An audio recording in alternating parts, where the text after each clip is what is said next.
మనిషికి దానగుణం ఉండాలని పెద్దలు చెప్తారు. ధనం, ఆహారం, దుస్తులు ఇలా వస్తువులు ఏవైనా దానం చేస్తే దాంతో ఎంతో పుణ్యం వస్తుందని హిందూ పురాణాలు చెప్తున్నాయి. కేవలం హిందూ మతంలోనే కాదు, ప్రతి మనిషి దానగుణాన్ని, ఇతరుల పట్ల జాలిని, కరుణను, మానవతను కలిగి ఉండాలనే చెప్తున్నాయి. ఈ క్రమంలోనే చాలా మంది తమకు తోచినంతలో దానం చేస్తుంటారు. అయితే మీకు తెలుసా, ఏ వస్తువునైనా దానం చేయవచ్చు, కానీ ఇప్పుడు మేం చెప్పబోయే వస్తువులను మాత్రం అస్సలు ఎవరు ఎప్పటికీ దానం చేయవద్దట. అలా చేస్తే ఏం జరుగుతుందో ఇప్పుడు తెలుసుకుందాం. కత్తులు, సూదులు, కత్తెరలు వంటి పదునైన వస్తువులను ఎవరు దానం చేయరాదు. అలా చేసిన వారిని దురదృష్టం వెంటాడుతుందట.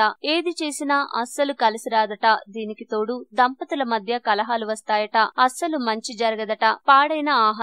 పాడైపోయిన ఆహారం దానం ఇవ్వరాదు. అలా ఇచ్చిన వారు కోర్టు కేసులను ఎదుర్కోవాల్సి వస్తుందట. ఉన్న డబ్బు అంతా పోగొట్టుకుంటారట. డబ్బు వచ్చినా అస్సలు నిలవదట. పగిలిపోయిన వస్తువులు, చిరిగిన దుస్తులను ఎవరికి దానం ఇవ్వరాదు. అలా చేస్తే అదృష్టం కలిసి రాదట. ఏం చేసినా చెడే జరుగుతుందట. అలాంటి వస్తువులను ఇంట్లో పెట్టుకోకూడదట. వెంటనే పారేయాలట.